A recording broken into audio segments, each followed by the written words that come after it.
What's going on, everyone? Welcome to another episode of the Brave and Faithful podcast. Once again, I'm your host, Raiden Denicio, and today I have a very special guest with us. He is the founder of American Dream U. American Dream U is a nonprofit organization dedicated to helping our military get the education and access to resources they need to find their dream job or start their own business.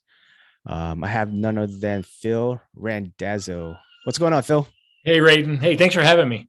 I appreciate you for taking the time. I mentioned you're the founder of American Dream U. You're not a veteran, right? But you've over these years, 15 to I don't know how long it's been, 15, 20 years or so. I think you started in 2003. Is that correct with Yeah, American yeah. Dream U? We had 18 years in March. Okay. First question is, do you have any family members that are in military, or it's like what's kind of like led you down this path as far as like helping our military community? Yeah, yeah. Great question. So, my dad served, he didn't serve in the military, but he was a consultant for the Navy. And he was an immigrant from Italy. And my grandfather, actually, interesting enough, they were from Sicily. He actually served in the Italian army in World War II under Mussolini. Mm. Obviously, no one wanted to fight for Mussolini, but if you didn't fight for him, you'd be hung in the street or shot in the streets. So that was really my only exposure, other than the fact that I was just a raving fan of the military, of history, of kind of understanding how we got here, right? I mean, if it wasn't for the brave men and women like you over the course of this country's history, we could be speaking a different language right now. We wouldn't have the freedoms we have. And so that just kind of led me to starting this foundation, which after 9/11, like everyone else, I was very distraught during those events. And then 2 years later, after the Iraqi war started in March, that's when I got after the foundation and had our first event and workshop. And here we are today. I had black hair when I started this thing, and I was a young guy like you, but no more black hair left, and I'm not a young guy anymore. That's awesome, man. So before you started ADU, I want to kind of like just backtrack a little bit. Can you just share with our audience a little bit about your upbringing? You said you mentioned your dad was a consultant for the Navy. Your grandfather uh, fought in Italy, right? But how was your upbringing as far as like your where did you find this love and compassion for serving the military and all that? Yeah, yeah. Well, I'll go real briefly in my upbringing because it could be relevant to a lot of people. I've shared this story with over 17,000 individuals. So, um, father was from Sicily, came after World War II. He was a very big man with a very big temper, both physically and a little abusive to me. And that was kind of my upbringing. And so, as many kids, growing up, they would say, I'm never going to be like my dad. I'm never going to be like my dad. And then as I grew up and got married, I was just like my dad, except for the physical violence that he had towards me. And I took out my anger and frustration on my wife and my kids, the people I loved. And so grew up, was not a good student. My senior year of high school, I had a 1.8 GPA. And I share that, at the military bases. I don't know when you attended the event, if I flashed up my GPA and my transcript from high school, but I went to school to play sports.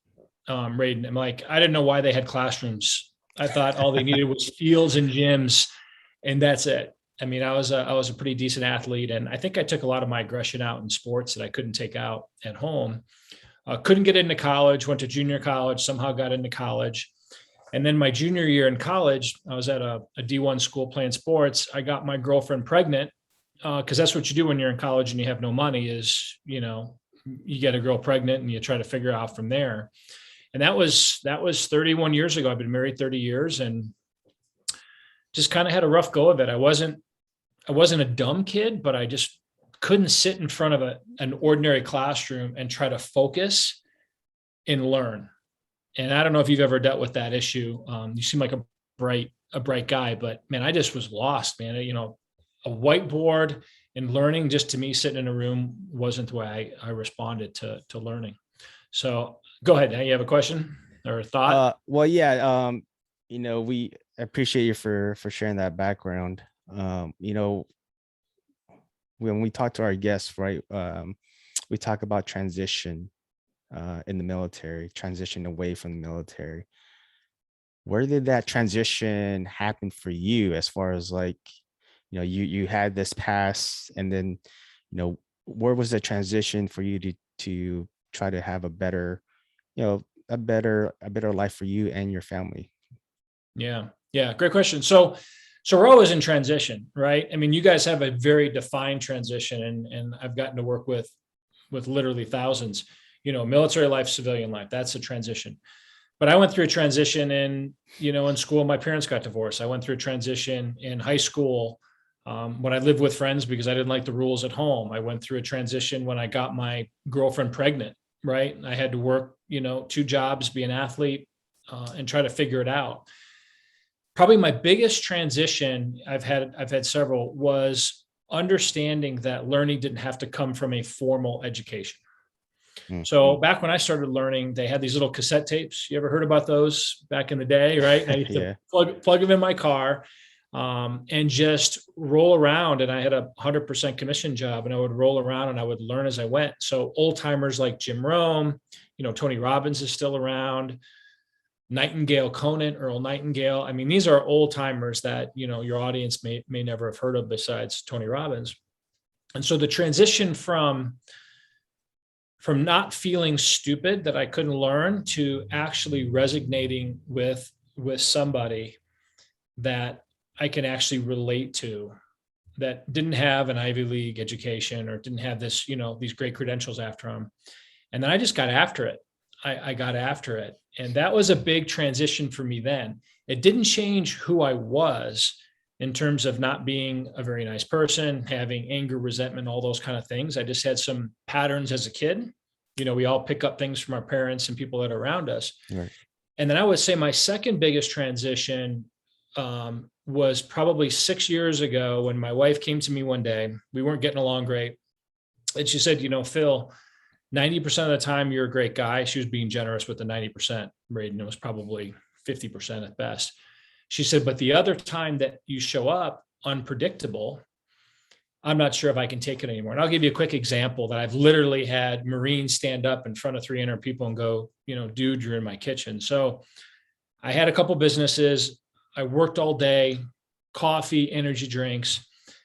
We make just hundreds and hundreds of decisions every day, right? When you're in the military, you're making decisions every day. By the end of the day, we're decisioned out, right? They use that phrase, hangry, when you're hungry and you're angry. Yeah. I was decision angry. So I'd be rolling home. I'd call my wife, said, hey, I'll be home in, 30 minutes from work. It was 8:45 at night. And I'd come home and she'd go, hey, I got 3 different things. What do you want to eat? And in my mind, I was such a jerk. I was like, why isn't food ready? Like, I've been working my tail off all day. Why isn't there food on the table? I'm like, hey, whatever you want to make me. Oh, no, I want something special. You're really great. No, whatever you want to make me. By the 3rd time, I would lose it. I would throw out a whole bunch of cuss words. I don't know if this is a PG rated podcast. It's right. And I would just blow up at her and she'd be like, oh my gosh, I'm trying to do something nice for you. But I couldn't make another decision at the end of the day. And that's how I would show up. And I think my kids were scurrying around the house thinking, how is dad going to show up? So I don't know if that resonates with you or anyone in your audience, but we get exhausted. We can't make decisions. And then we take it out on the people we love. I would never treat anyone on my team that way. I would never treat a neighbor that way. Right. But I was just wearing masks. I'd go to work, I'd wear a mask, and I'd be a certain person. And that's why I think, when you're in the military and you're transitioning from, the Marine Corps to civilian life, I mean, like, you're a Marine, right? Always a Marine. You're in the Marine Corps, right? If I didn't get that wrong, right? Oh, Navy, but I do. Navy division. I don't know why I saw a whole bunch of Marines on your site, but yeah, I served with the Marines for quite a while. So gotcha. Okay, so when you're a sailor, right, and that's part of your identity, then when you become a civilian, who are you? And that's what a lot of people face. I work with a lot of professional athletes. I've had professional athletes come speak at our events. And when they hang that uniform up, we had a guy 13 years in the NFL, never missed a snap. He said he cried the whole way home. He's like, who was he, right? Since he was a little kid, he was playing Pop Warner. And so identity is a big issue. And that was another big transition for me was I didn't want to be that person who was angry, right? Who was resentful, that was working 7 days a week, and whose wife had this, what I thought in my mind, a great life, and my kids had a great life. And so that was a big eye opener for me. And that's when I really started my path on trying to be the person I wanted to be, like that I had been journaling about, like I'm a big journaler. And I was writing all these things, very regretful, I'd blow up at my wife, and then I would be like, oh my, I'd beat myself up for doing that. And it was a vicious cycle for me.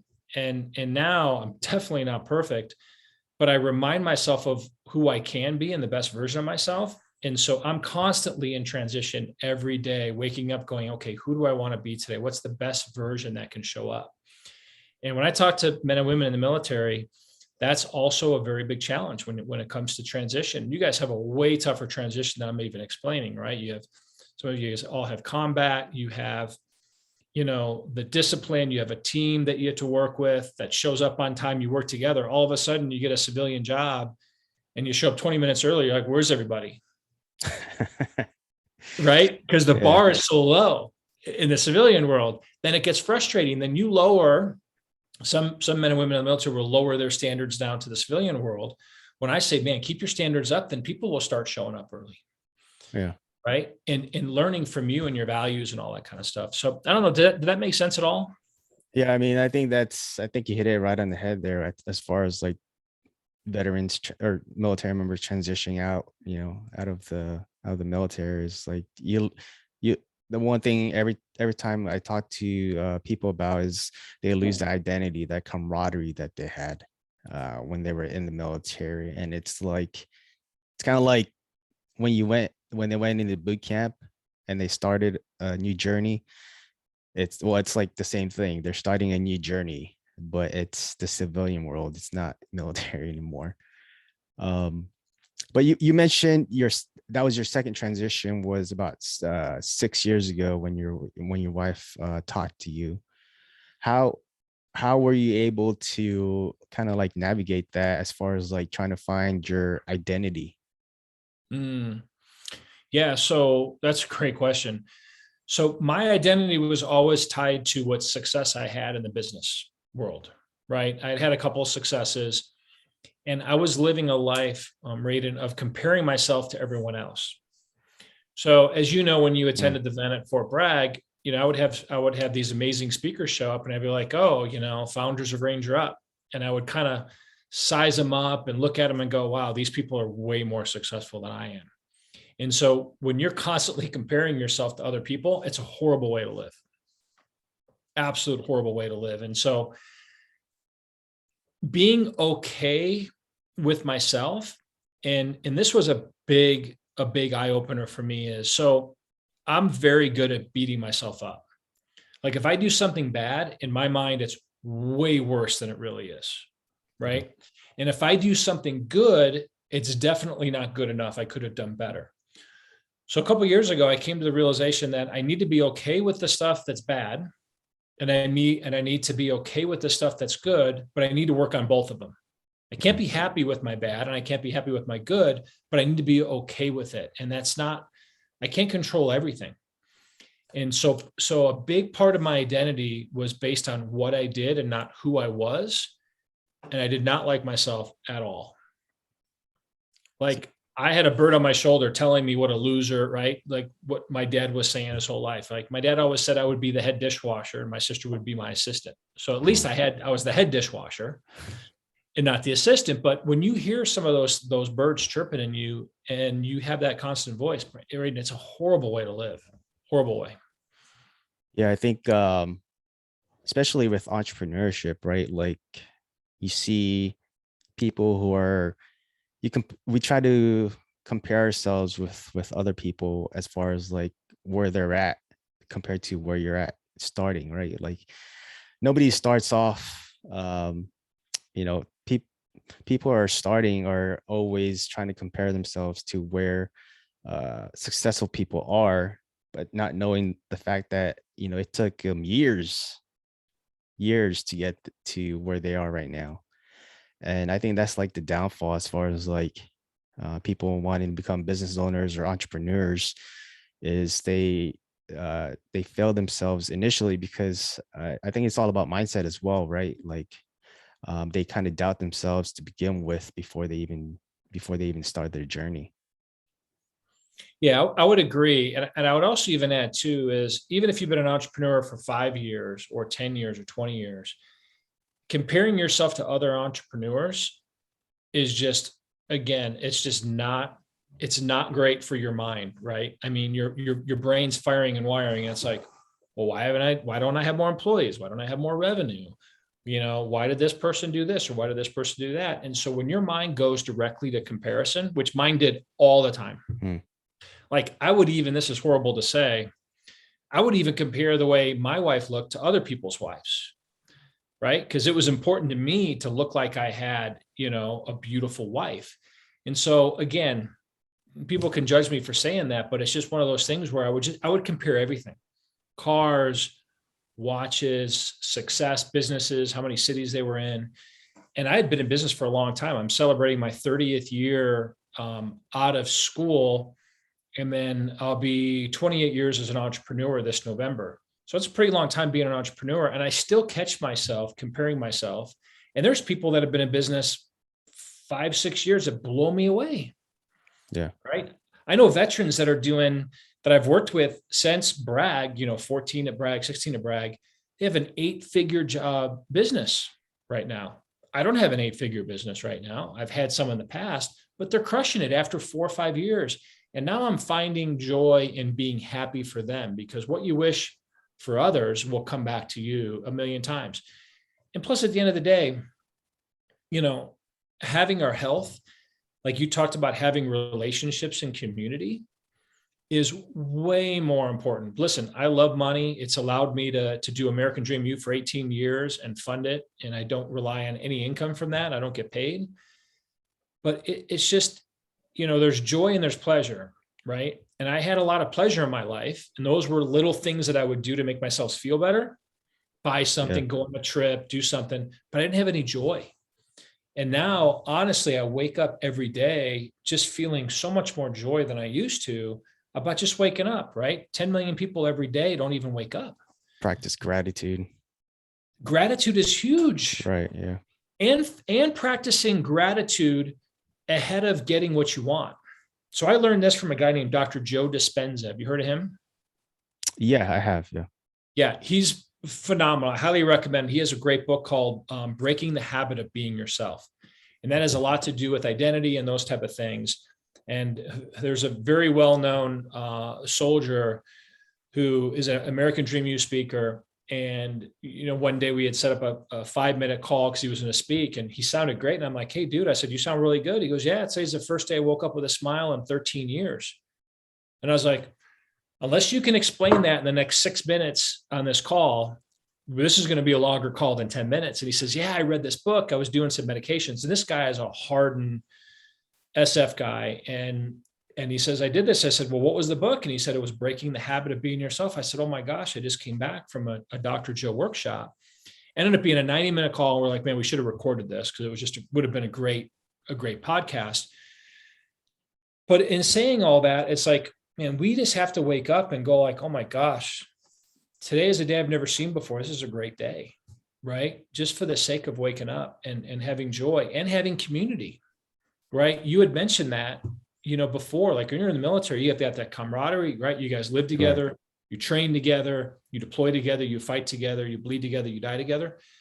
In the civilian world, we don't have that. And men don't do as good a job of having that tight-knit community as women do.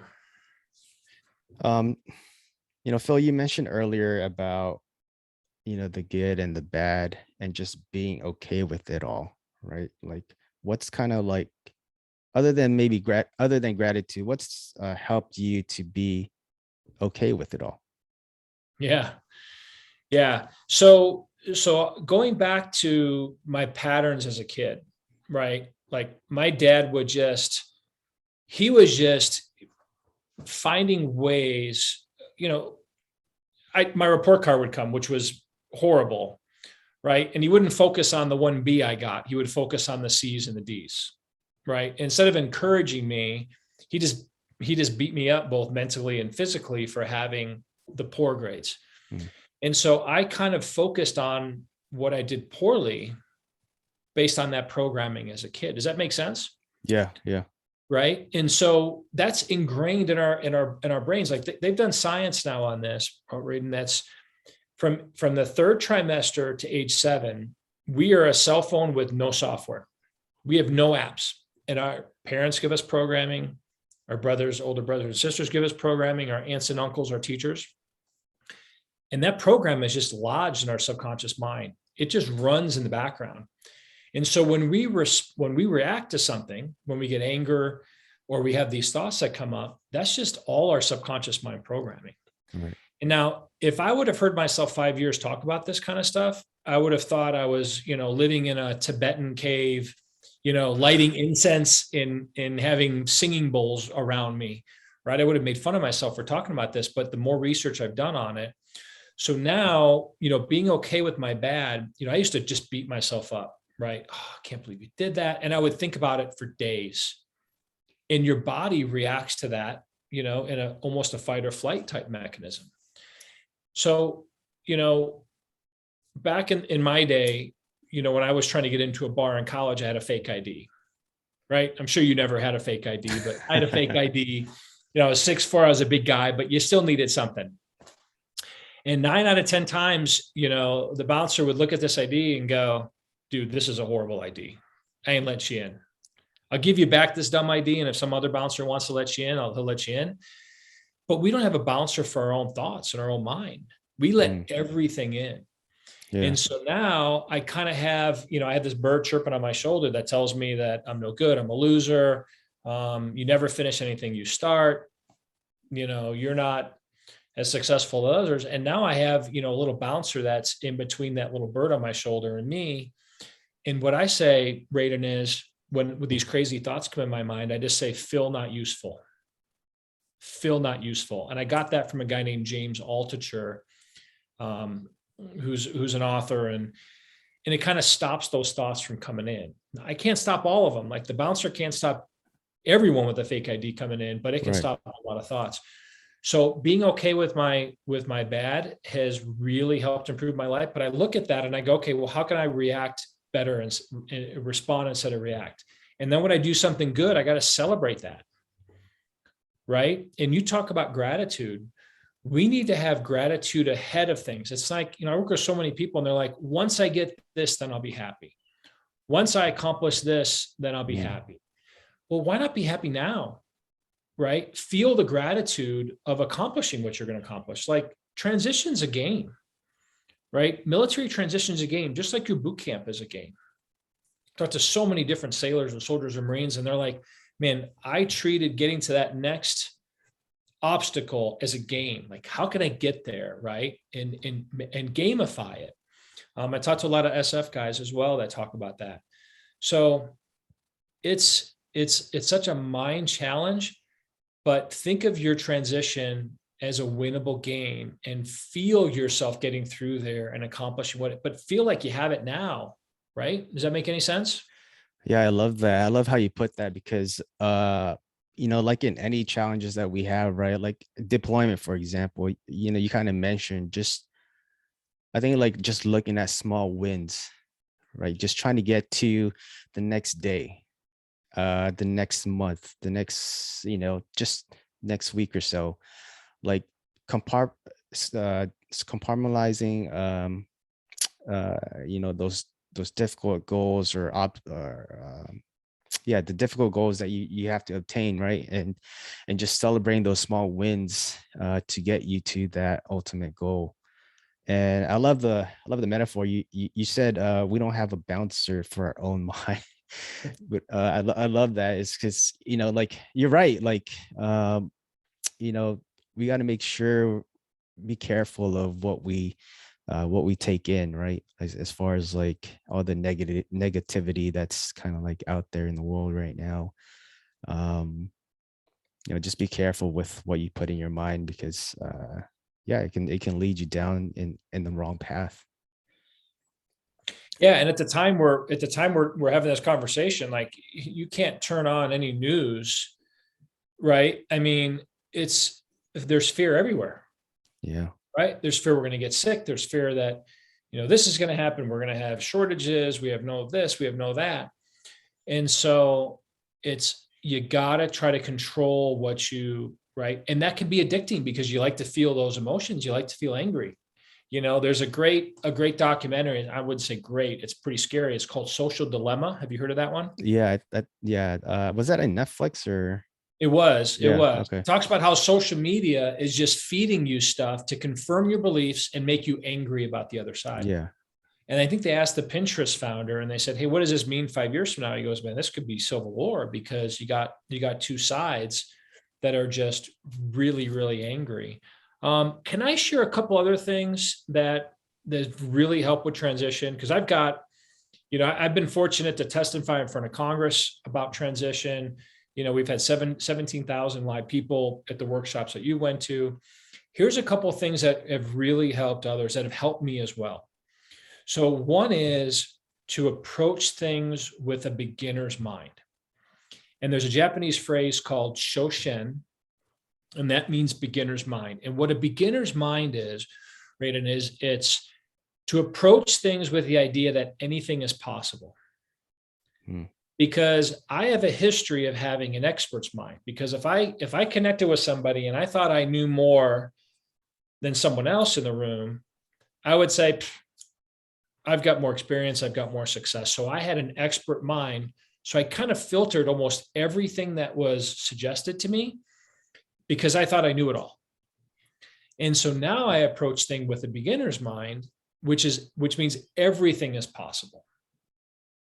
Right? Does that make any sense? It makes sense. Yeah. And I heard this from a guy. I was in a small Zoom room with a guy named Mark Benioff, and he's the founder of Salesforce.com. I don't know if you've ever heard of that company, but it's a massive technology company. I think he's worth 12, 14 billion, depends on his stock, which is exactly 12 or 14 billion dollars more than I'm worth. And he approaches all of his planning sessions with the idea of having a beginner's mind. Because then the world opens up to so many different possibilities. That's one thing that I've shared with a lot of people that's helped. The other thing is I was really bad at this. And I learned this from a history of being with a whole bunch of loud, crazy Sicilians, is that I would go into conversations with the idea to direct and control, right? That's a horrible way to enter a conversation, with the idea to direct and control. Now I enter conversations with the idea to learn and listen, not to direct and control. Okay. So like I have 3 adult children, 2 are married, and I was really good at directing and controlling, telling them what to do, telling other people what to do. Like people wouldn't even ask me for my advice, but I would give it to them anyways because I had an expert's mind and I like to direct and control.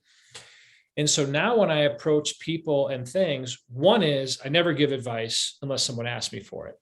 That was really hard for me because I always like to share my thoughts. Like someone would say, "Oh, looks like you're fit." I'm like, "Oh, well, I'm doing intermittent fasting and I'm gluten free now. And you know what gluten does to your gut?" And I was like, and they're like, "I just wanted to give you a compliment. I don't need a lecture." You're right. Right. And so when I go in to listen and learn, man, my relationship has changed completely with my wife. It's changed completely with my family, my team. I sit there and I'm just like, "Hey, what can I learn from my team?" Right. And when you're in the military, you have to do a lot of directing and controlling, but that doesn't work all that well sometimes when you go home to your family. Right. Yeah. What I've learned is that a spouse wants somebody to support their dreams, right? Not to tell them what to do. My wife didn't marry a coach and an entrepreneur. Like she doesn't need to be directed. Right. And I was very good at directing. And I think that really weighed on her a lot. Does that make any sense? Or am I kind of? No, it does. It does. I want to go back to ADU. Okay. How, what were some, you mentioned in 2003 is when you started. What's kind of like, and I'm sure there's been plenty of experiences, right? But what's been the most rewarding experiences you've had since you started ADU? Yeah. Yeah. Well, the first 11 years of ADU, we helped the wounded, their families, right? So we helped build Fisher houses. We were one of the largest donors to Wounded Warrior Project, spent a lot of time at Walter Reed Bethesda. And so we worked with a lot of very physically wounded servicemen and women. And then as that started, we went to Walter Reed, I think it was 2012. There was like 3 dudes in the rehab center when we were there 4 or 5 years before that. There was a couple hundred, getting rehab. So I went to a general officer that I'd known since he was a colonel. And I said, hey, what can we do? And he says, for some, the transition, getting to your point on transition, the transition is filled with some uncertainty. Like, what's next, right? If you're an infantry guys, they have so many skills, but they just focus on, hey, listen, I'm just an infantry guy. There's nothing I can do. Yeah. So some of the most fulfilling things is, one is when I get to share one-on-one, and I've had hundreds of one-on-one conversations, is people report back to me that their relationships at home are improving, right? When you're going through the uncertainty, are you married, by the way? Yeah. Okay. You got 2 girls. You have 2 girls. Okay. Yeah. Right. So your wife, a lot of guys don't do a great job of communicating everything. Like, oh, hey, Raiden, you're getting out of the military. Yeah. Is everything good? Oh, it's all good. I got it. Not including their wives, and they're not including their spouse in, Yeah. right? And the spouse is sitting there going, okay, well, I don't know what that means, but hey, listen, in the military, I know we had 2 paychecks a month, right? We had some housing allowance, right? We had some insurance. I don't want to keep asking him about this because I don't want to get him upset, and I trust him and I love him, but what does that look like? And so again, I could share dozens of great successful entrepreneurs, right? Going from an E4 to starting a business, and some are lifestyle businesses. Those are all fantastic. But some of the best wins I've seen and got to witness were those having better relationships and better communications with their spouses, right? Because listen, when you transition out, your spouse may not tell you she's got some concerns, but that's a big transition. Yeah. Where are we going to live? What's our income look like? Are we going to do what we did in the military? I've got these 2 young girls. Are we going to disrupt them from their school? I mean, there are all these things that are going through women's heads. And I'm not going to pretend like I know what go through women's heads, but my wife has kind of opened up to me a little bit. Like, it can be scary when there's uncertainty involved in that. So again, going back to the big wins I've had, that's the big wins. And then also I'm like, dude, just share with your spouse. Communication, and have them even take over some stuff. I'm like, listen, I was talking to a soldier a couple weeks ago, and I'm like, listen, the jobs are on LinkedIn. He goes, oh, sir, I hate going on LinkedIn. Like, I'm not going to sit there in front of LinkedIn and go, oh, here's my profile and all this other stuff. I go, turn it over to your wife. Like, she has just as much interest in you having a successful transition as you do. I said, when she's on your LinkedIn account, no one's going to know she's on it. Mm. She'll fix up your profile because we have a whole course on that. Everything is free. And she can start messaging companies and go, hey, Raiden, I saw you transitioned out of the Navy in 2023. I'm putting ourselves in the future here. I'd love to spend 10 minutes with you on the phone to see how you made your transition a success because you landed at this company. You get that message on LinkedIn, you're going to be like, someone wants to hear how successful I am. I'll give this person 15 minutes. Yeah. And those are how jobs are gotten, because that person's going to talk to you and you're going to work for this company. You're going to go, hey, listen, don't email your resume to HR. They're clowns. They don't get us. Send me your resume. I'm going to walk it down to HR and I'm going to tell them you have to interview this individual. Right? Yeah. Those are how our great positions are found in companies, not by sending your resume out to 500 companies. So these different tactics, and we've taught this forever, and people get 9 out of 10 people that want to have a phone call with them, right? Everyone wants to share how great they are. Everybody wants to talk about themselves for the most part. That's it. Right? Yeah. And so those are some of so sharing some of those tactics and techniques. And I didn't create all these. I mean, these are, you've seen it. We have 350 plus speakers.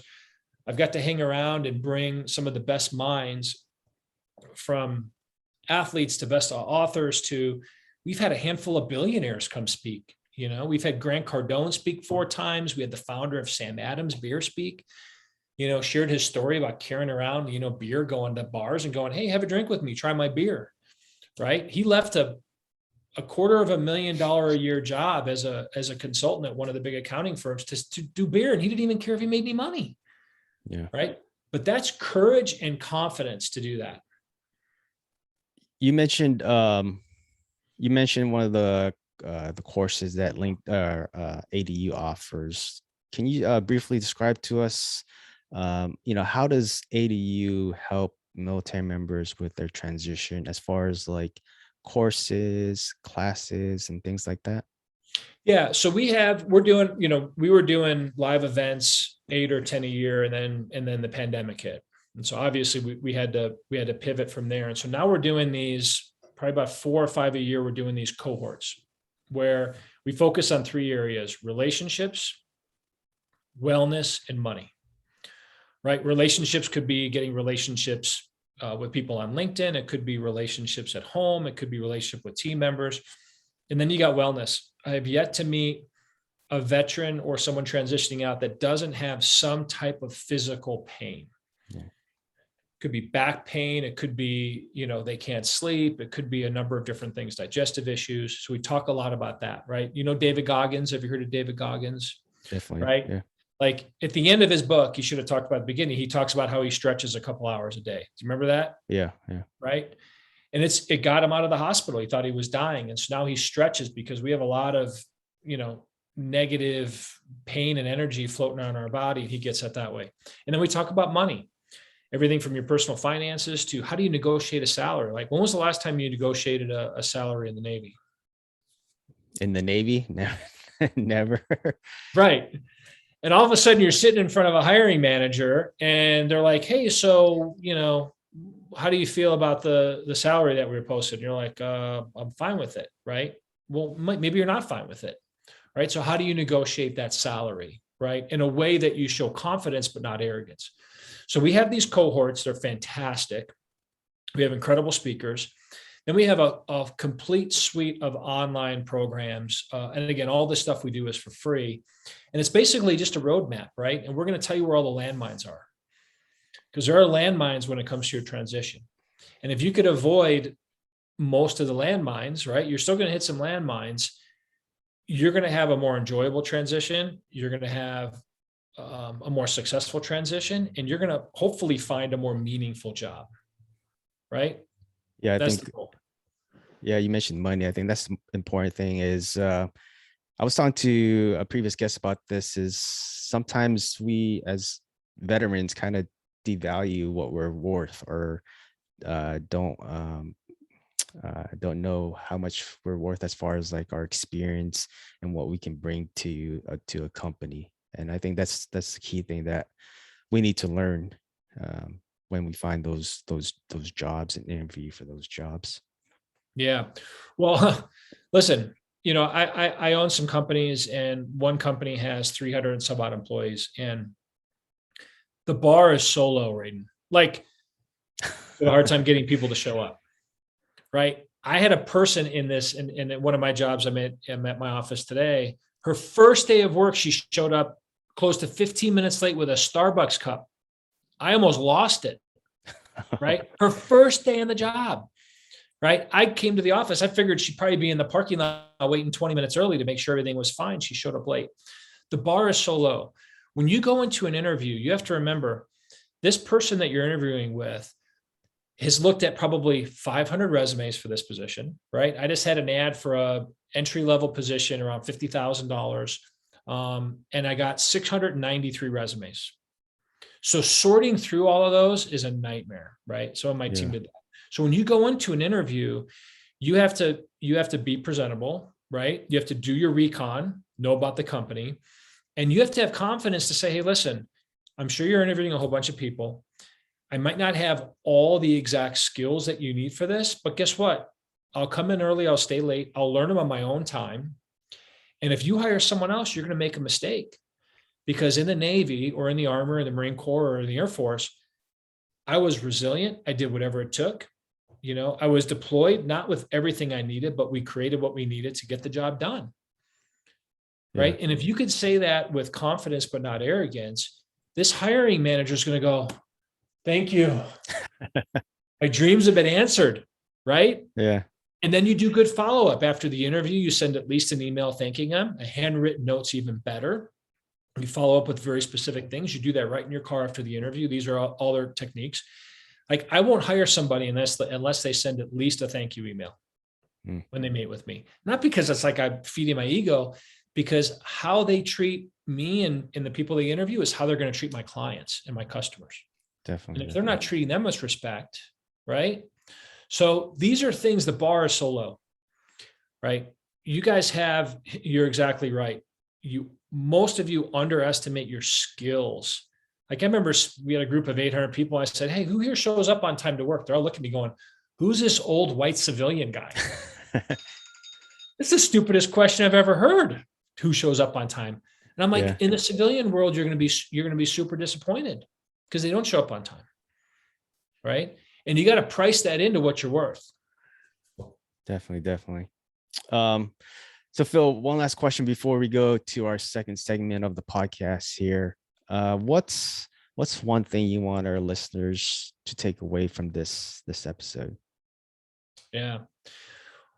Well, I would say, don't be so hard on yourself, right? We kind of talked about that. We're really good at beating ourselves up. Be patient and kind with ourselves.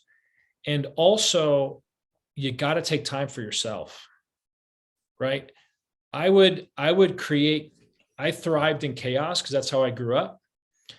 You don't have to create chaos to feel comfortable. Sometimes you have to feel uncomfortable first. And like me sitting in a room with no music, no TV, no cell phone, that to me is like the scariest thing ever. It still scares me because I'm just sitting there with my own thoughts. And so if you could just find some stillness in your day and just do some reflection, take a walk outside, right? Get into nature a little bit if you have access to some nature, and just really thinking about what you want. It sounds selfish, but you gotta take care of yourself, because you're not going to be any use to your wife and your two girls if you're not sleeping, if you're stressed out, if there's not money coming in, right? You got to take time for yourself so that you're present with them. Yeah, that's a great message. Taking care of yourself so that you can take care of the ones that you love and take care of others as well. So, all right, Phil. So this is the second segment of our podcast here. This is what I call the Fast Five, the same 5 questions asked all my guests. First question here, Phil. What's one hobby you enjoy? To me, there's nothing like getting in the gym and working out. Second question, if you had to choose one person to hang out with for one day, who would it be and why? So I would say Pat Tillman. I started my foundation before he passed away, and he was the NFL player who gave up, his NFL career, left his newlywed wife. I would love to spend the day with him. And besides being a great athlete and a great student, he seems really fast. I got a whole list of people. When I saw that question, I was like, oh my gosh, my list of people I'd like to hang out with. I wish you said for a month, for 30 days. I got a great list, but he comes to mind. He comes to mind to me. Pat Tillman. Next question. Recommend a book for our audience to read. Well, I'll go back to that Breaking the Habit of Being Yourself. I think I had listed, previously something else, but that is such a good book. And you said Breaking the Habit of Being Yourself by Dr. Joe Dispenza. Okay. Gotta put that on. Take note of that one. Yeah. All right. Next question. What's your favorite quote and why? I like this one by Maslow, and it's, what one can be must be. And that's the whole quote. When I first heard that, I was like, where's the rest of the quote? Where's the rest? Yeah. Yeah. That one's great. And I love the definition of success by Emerson. And I don't know it, but maybe we can put a link to it in the show notes. But his definition of success just blew me away. And I don't have it memorized. I have it written down in my office, but that's a fantastic one. Check that one out. Definition of Success by Emerson. Yeah. All right, last question, Phil. Where do you see yourself in a year, 5 years, or even 10 years from now? Yeah.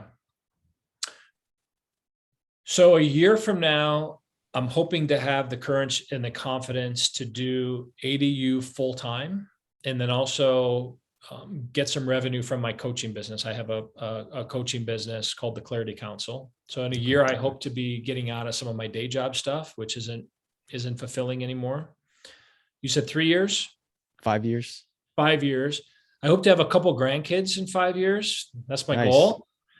And have some kind of a place on a lake. I love water, and be able to do retreats for American Dream U to get people out of their normal day to day and bring them to a spot where we can do hiking, fishing, hunting, all that kind of stuff. That to me would be an absolute dream job in 5 years. In 10 years, I would like to do 10x of all of what I just said. Spend more time with family, really be that, not just the cool grandfather, but the grandfather who, again, applies all those principles that I shared with, right? Is a great listener, because kids don't want, for anyone out there that have kids, they don't want a coach or a parent that's telling them what to do all the time, right? We gotta keep our kids safe. And I've worked with hundreds and hundreds of teenagers. I want to be that person that they feel like they can go to and share with, because I still don't share stuff with my wife after 30 years. I hate to say that. I still have some insecurities in myself. So I want to be that in 10 years. And I want to have ADU just be American Dream U, just be the standard when it comes to transition, and really help as many people as possible, because it's not just you or one of your listeners. It's when they go home to their family. It's when they go into the community. If they start a business, they build a team. So that to me would be, I'd like to be a small dot with ADU in people's lives. Well, Phil, coming from somebody that's attending one of your conferences, I just want to say thank you for all that you do with ADU, and I appreciate you for coming on and sharing a little bit about your background and your personal story. And hopefully we've made an impact today on one person. And one more thing before we go, where can our audience follow you? Where can they support you at? Yeah, just American Dream, the letter U.org. And that's our Twitter, which, I'm not a big fan of Twitter, but we got some stuff on Twitter. We got some stuff on Instagram. And then my email address is just phil@americandreamu.org, and people can drop me a line. And I have daily conversations with people that just want to bounce things off me when it comes to different types of transitions. So I love the military, man. It's like I have military envy. I wish I had a community. I did play sports. I had that, but man, you all are awesome. And, to your wife who's managing, those 2 kids while you're deployed, my hat's off to the wife. I got to interview and spend a half a day with Dakota Meyer, who is the Marine Medal of Honor winner. And there's a great video interview I did on YouTube with him. And first thing he said was, man, spouses got it tough. Like, we don't give credit to the spouses. And so we actually have programs for spouses too. I didn't mention that, but we have programs for spouses. But man, I appreciate you, and I appreciate you, you sharing this message and getting it out there, because, you're going to be that dot for people's future that you won't even know it. Right. And you're not doing this to have people send you an email going, oh, dude, you're just the best. And I used to want that, but now I just want to make people feel a little better about themselves, and have them leave with that feeling, and give them a little bit of encouragement and confidence, because, man, I look at you and I'm like, oh my gosh, where's this guy going to be in 1, 5, and 10 years? That's what I was thinking, because you doing what you're doing while still in the military, that's huge. Thank you, Phil. And I appreciate you for that. And, looking forward to hearing more about ADU and what you all have to bring to the community. And again, thank you for all that you guys are doing now to the veterans and the military community. Yeah, you got it, brother. Appreciate you. All right. Take care, Phil. All right. Bye-bye.